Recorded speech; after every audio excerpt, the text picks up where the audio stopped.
Swayam Prabha. Digital India. Educated India.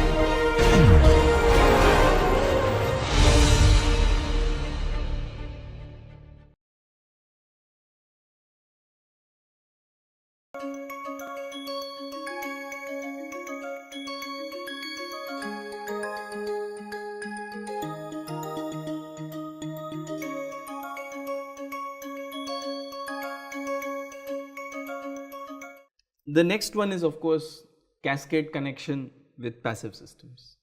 Okay, so this is exactly what was happening here.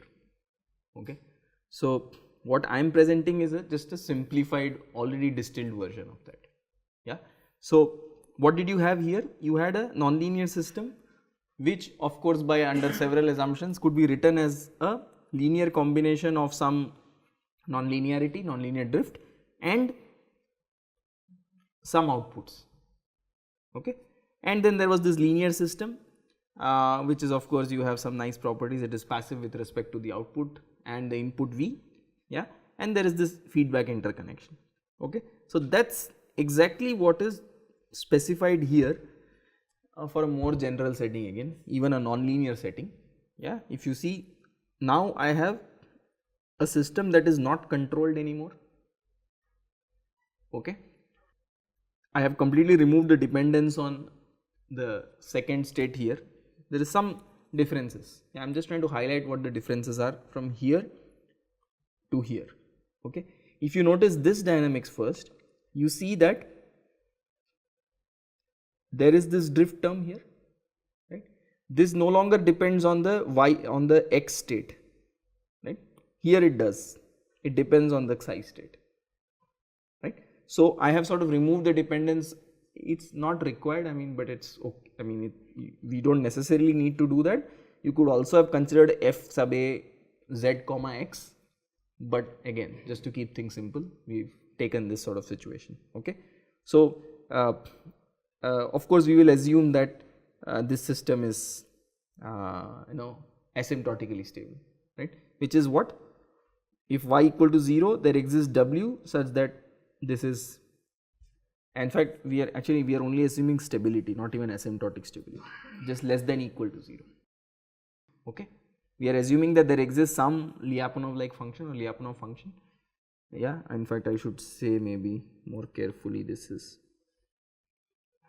positive definite function. Yeah, such that partial of with respect to z f a z is less than equal to 0. Okay, this is essentially the Lyapunov stability condition. Okay, so if I don't have any outputs, then you have the passive system which is actually connected with it. That's exactly what you have here. This system is passive, right? That's what we assumed with all this strictly positive real and all that. Yeah, so this system is actually interconnected with this guy. Yeah, because of this y. Yeah, this is the interconnection, this y goes in here, that is essentially the interconnection. Okay, so that's what we assume, that there is this passive system, now not necessarily linear but non-linear. Okay, and we are saying that this is interconnected to the z system. How? Because this y gets fed back into the z system. Okay, exactly the same setting. Yeah, just that here you have non-linear, there you have linear, so the linearity here is also not required, honestly speaking. Yeah, not required. So what are we saying? We are saying that the passive system output drives the z dynamics. Okay, so what are we going to do? We of course, if you have passivity, you already have a storage function, right, for the system Vx, and such that what happens, you already know that for this guy you will have V dot, right, because that is essentially passivity for this system. Okay, notice again that this system has no connection to this system. Yeah, not yet. Of course we will introduce it via the control, but as of now no obvious connection. Okay, but we will make it an interconnection, means back and forth. Yeah, that is, otherwise it remains a cascade. Yeah, here you see this way, there is connection both ways. That's what we will do through the control. Okay, Great. What are we now saying? We are now saying I will construct a new function u, which I am going to claim is a storage function for this complete system. Okay, a valid storage function. Let's see. So what is this u? It is just the w that I had from the stability of this guy and the v that I had from the passivity of the second guy. Okay, just added the two. Yeah, almost like backstepping. Yeah, reminiscent of backstepping. Had some function for the first system, then had a function for the second system, added the two. Yeah, that's it. That's all. I am now going to carefully take partials, right? Because I have to compute the u dot, the total derivative. What do? I take partial of w with respect to z and then z dot, which is this guy, the whole thing, right? And then I take partial of v with respect to x and then x dot. Notice that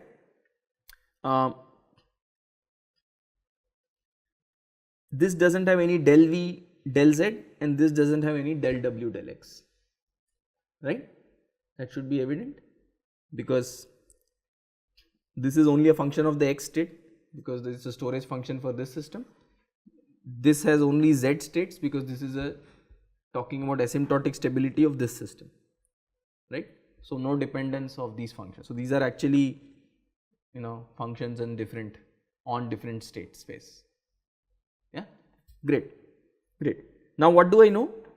I know by stability of the first guy that this is less than equal to 0, right? Excellent. Almost ignore this. I also know that this whole thing has to be less than equal to u transpose y. This is the passivity assumption. Yeah. So what do I know now? I am only left with this guy, right? Because I can ignore this. This is less than equal to 0, anything less than equal to 0 I can ignore in v dot, right. So this is actually from equality I go to less than equal to and then I keep these two terms, this. Yeah, notice what happened. I have a sort of feedback passivation type of situation now. What will I do? I will simply choose, so if you see I can take y transpose common outside in both these terms. So I have only this term left and this term left, right. So I take y transpose common and I have u from here and the transpose of this guy from here. Okay. What will I do? I will simply choose my control u to get rid of this guy and introduce a new control v. Okay, introduce a new control v. What does that give me? It gives me v dot is simply less than equal to y transpose v, right. So with this new control v and the output y that was already there, this entire system is now passive, right. Now this entire system is passive. Okay, and as soon as you have passivity, you know what to do, right. You can construct a v which is say minus ky, and hopefully if y equal to 0 implies x and z equal to 0, you are done. You have a, you know, asymptotically stable equilibrium. Excellent. Yeah, exactly what he did. Look at what you have. What is the control? Exactly this, del v del x times this fi, same del w del z times f, whatever was multiplying the y. Yeah, this, you know, the Lyapunov function for the first system, the partial, so basically LGV, if you assume y as the control, that's essentially what you chose. Yeah, if you think of this as a controller, then partial of w with respect to z times f, or LGV as we sort of know in conventional terms, yeah, is exactly the feedback passivation term that you add. Yeah, exactly what he did too. Assume, if you think of y as the control, this is just LGV, right, and that's what he chose as your feedback passivation term here, and then of course a new control term. Okay. So again, he may have arrived at it differently with more assumptions or more complicated sounding assumptions, but actually it's the same thing that we are dealing with also. Okay. In fact, the linearity here is also not required, right? As you can see, we worked with a nonlinear system. As long as you have a passive system and the output of the passive system drives this nonlinear system, yeah, in this way, yeah, linearly, of course, there is a linear parameterization, of course, yeah, cannot have y square and all, otherwise these terms cannot be combined, you see, that's the structural requirement, yeah. So if you have a passive system which is driving a nonlinear system in this particular way, yeah, then, and this nonlinear system without the y is already stable, then this entire system is also passive. Okay. So stable system in cascade with passive system, also passive. Okay. So or if you want to say it differently, if a passive system is driving a stable system, then entire system is also going to be passive. Okay. So very cool result, very powerful result. In fact, we will see a nice example of a very, of course, if you also have zero state observability, which none of these guarantee, by the way. Zero state observability nobody guarantees, that you have to verify for that particular output. Okay. So notice in this case zero state observability will mean that y equal to 0 implies not just x equal to 0 but also z equal to 0. Okay. But if you remember, Antonio actually spoke about the zero state detectability. Yeah, zero state detectable if y equal to 0 implies that x converges to 0. Okay. And in all these cases, all these results, zero state detectability is enough.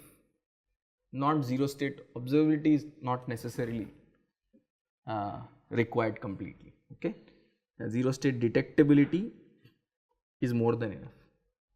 Okay. So this is actually rather nice, yeah, that you can actually work with zero state detectability. Yeah, please keep this in mind.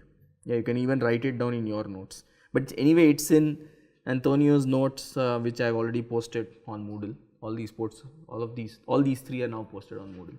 Yeah. So anyway, so zero state detectability is enough. Zero state observability is not required. And if you see, zero state detectability is rather easy to achieve in these cases, because if y is equal to 0, you know that this system is anyway converging to 0, right? Z is going to tend to 0 as t goes to infinity, right? By asymptotic stability assumption. So I am done. This system is zero state detectable. Okay. Not necessarily zero state observable, I don't know, that you can't say very easily, yeah, but it is definitely zero state detectable, and that is enough. Okay. Feedback interconnection, passive systems, passive system in cascade with a stable system, also passive. That's what we just did. Okay. Where is it useful?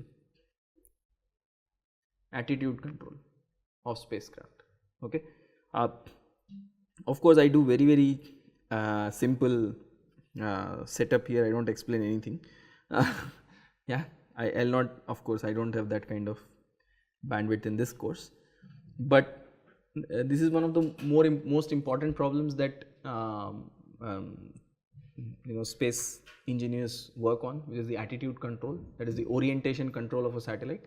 So why is orientation control required? It should be pretty evident. So you have remote sensing satellites, or you have navigation satellites like GPS satellites. They all have some kind of antennas or some instrument that has to be pointed somewhere. For example, in most cases in your GPS type satellites, or even in remote sensing satellites, you want the antenna pointed to a particular point in Earth, for example maybe towards India, yeah, but the satellite is rotating on the orbit, right? It's going on the orbit, evolving on the orbit, if you may, yeah. So obviously it's, if you do nothing, if you don't put any actuation, if you don't do any attitude control, the antennas are not going to remain pointed towards a fixed point on the Earth, right? Because it is going to do this as if you move and the antennas don't move, then it's just going to start pointing towards something else, right?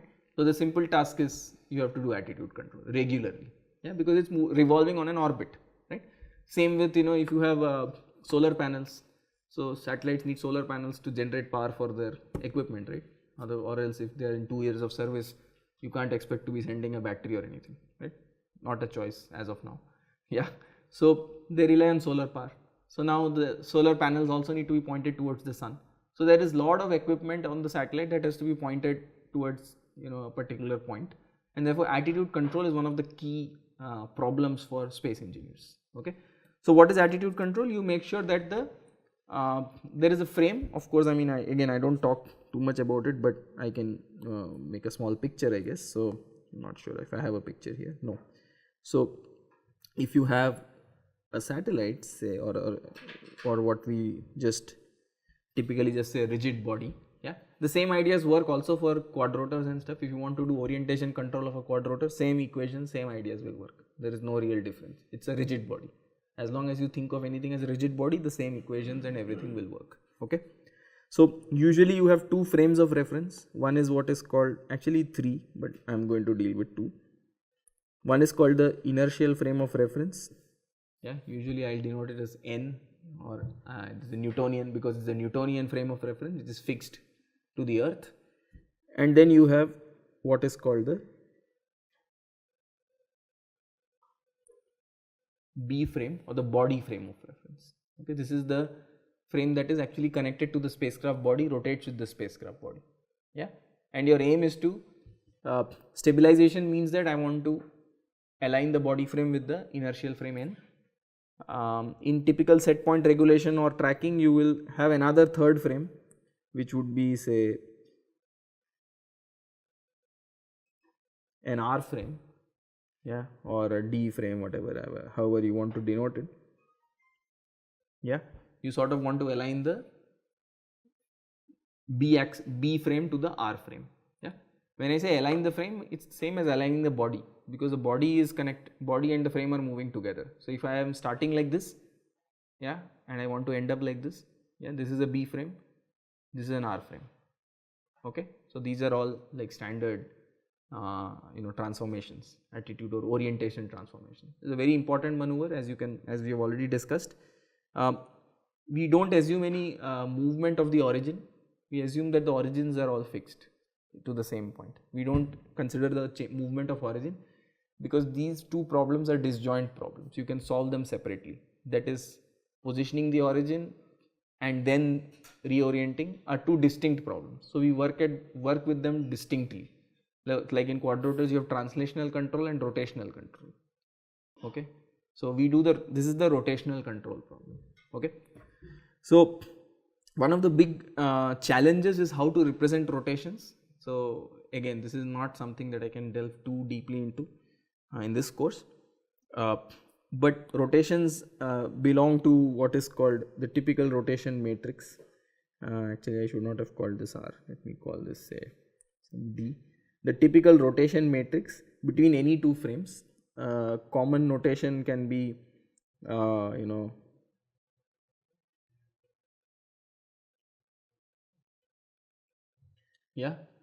belongs to not a space, I can't call it a space, a manifold called SO3, okay, which is basically just the space of, or again, sorry,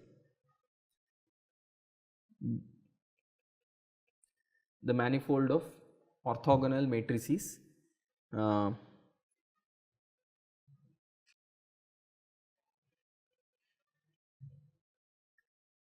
three by three orthogonal matrices. Okay, not just that, actually a little bit more.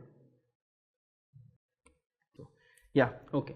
So anyway, that tends to get hidden sometimes. So this is the space we are working with. Okay, again, I keep saying space. I apologize. It's a manifold. Okay, whenever you say space, it means a vector space, and it is linear. By nature, vector spaces are linear. Superposition principle applies. Sum of vectors is in the same space. Yeah, sum of two rotation matrices is not a rotation matrix. Okay, you can't just add two rotation matrices and get another rotation matrix. which is why they are not a vector space. It's not a linear space. It's a manifold. But we unfortunately cannot cover all that. The whole point is this leads to, as you can see, 9 state variables, right?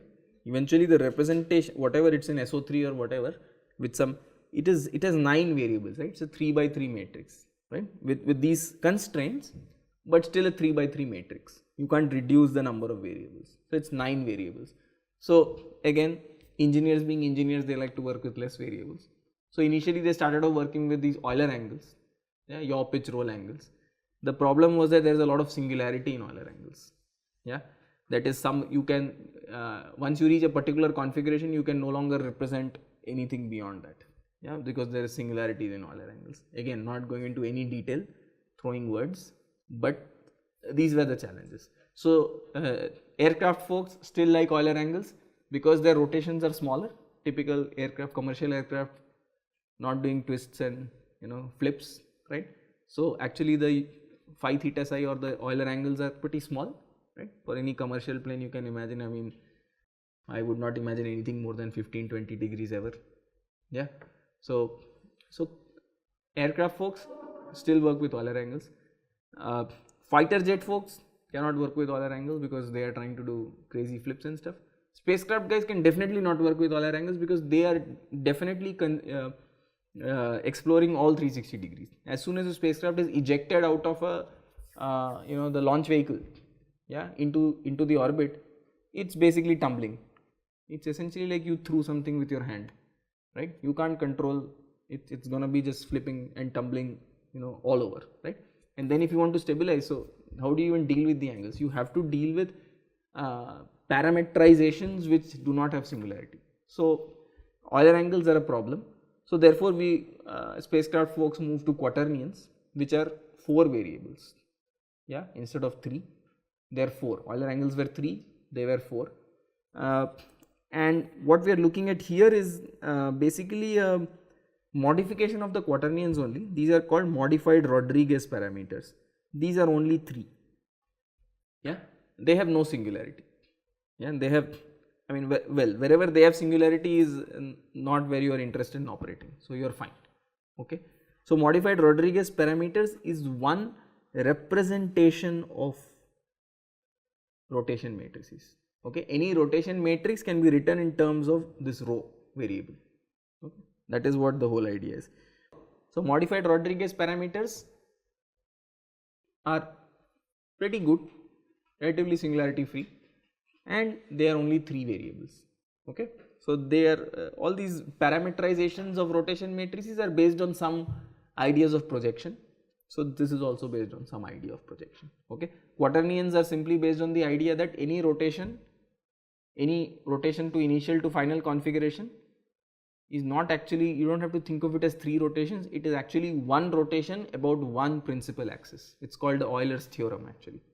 Any rotation between initial and final configuration is actually a single rotation between around a particular axis, which is called the principal axis, and you have a principal angle about it, okay. So this is the Euler's theorem. Based on the Euler's theorem you have quaternions, yeah. And then you have modified Rodriguez parameters which can be derived from the quaternions, okay. But the simple idea is all of these help you parameterize the rotation matrix. So basically what I am trying to say is that this rotation matrix, say between the body frame and the inertial frame, can be written as a function of this rho, okay. This 3 by 3 matrix can be written as a function of rho. Yeah, this expression is also readily available. Alright. What are the other things? Orientation means I have orientation and angular velocity also. So there is an angular velocity which is in R3, thankfully, linear space. There is a control which is what? The thrust. Typically the thrust. You have a thrusters are typically used in what is called attitude control or reaction control systems.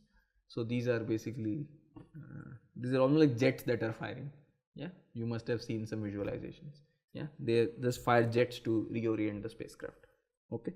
So this is the thrust, this is the inertia matrix, J equal to J transpose positive definite. Inertia matrix is constant in this model, okay. Unlike the robot model, inertia matrix is constant because the inertia is written in the body frame. All the equations are written in the body frame. Okay, so this is also in the body frame, everything is in the body frame. Okay, so the, more details on this are in a dynamics course, yeah, which we teach also later on at some point. But remember that the model is written in the body frame, therefore the inertia is actually constant.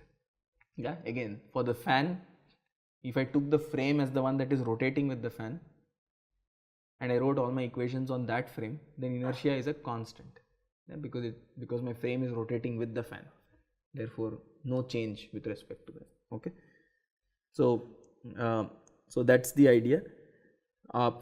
We have the kinematics equation and the dynamics equation. Don't ask me how this comes, yeah, this is not a matter of again discussion in this course, just take it on face value. This is the equation, rho dot.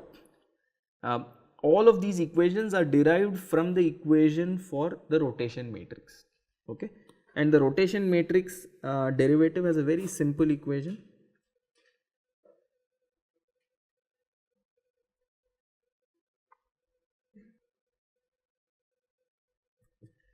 Yeah, this is the equation for the evolution of the rotation, how rotation matrix changes.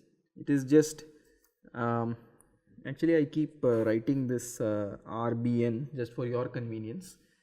Typically we don't write the B and N. R is usually evident from what you want to work in. So this is how the rotation matrix evolves. The derivation of this is very simple, I am not going to cover it. Yeah, from this you get all these equations. Okay, because these are just parameterizations of the rotation matrix, right? So once you know how the rotation matrix evolves, you also know how these guys evolve. Okay, so this is the what is called the kinematics equation, the evolution of the parameters. Yeah, or you can think in your head in terms of Cartesian as angle derivative is angular velocity, right, connected to angular velocity. So that is what it is, somehow angular derivatives are connected to angular velocity. Yeah, that is the kinematics equation, and the angular velocity derivatives have some dynamic terms. Okay, this is actually very easy. This is just the Newton's second law, right? This is d dt of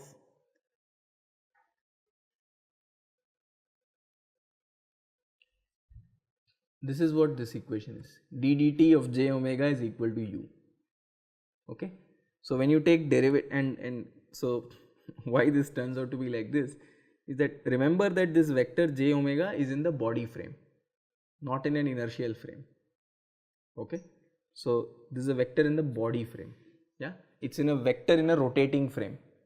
If on this fan, rotating fan, I put a vector, right, which is fixed with respect to the, not necessarily fixed, but it's whatever written with respect to the body frame, the rotating frame, it's a vector in the rotating frame. Okay, so when I take the derivative of such a vector, it always has two components. One is the change of the vector in the frame, that is j omega dot, and the second piece is the inertial change. Yeah, this is omega cross j omega. Yeah, you would have seen this in your high school. This is, I think, I don't know, the terminology used is called transport theorem, or you sort of how do you take derivatives of vectors in moving frames. So typically this in high school or in undergrad there is I am assuming there is in physics this usually taught. Yeah, you may not remember the form, this particular form, but it is taught. If you go back and you look at even your high school physics problems on Newtonian mechanics, you will see that you did this. Yeah, so basically it's like how do you take derivatives of vectors in a rotating frame. Yeah, if I give you a vector which is in a rotating frame, not in a fixed frame, then how do you take its derivative? This is how you take its derivative. You first find the derivative with respect to the rotating frame, and then you are taking the derivative somehow of the frame with respect to the inertial frame. That is omega cross j omega. Okay, so that is what this is. It is just Newton's law written in a moving frame. Okay, so very interesting, but again, not I'm not delving into too much details because this is not the intent of this course. Yeah, but that's it. Simple. Kinematics is angles derivatives related to velocity, angular velocity. Dynamics is angular velocity derivative related to, you can think, angular acceleration or control or thrust. Okay, that's it. All right.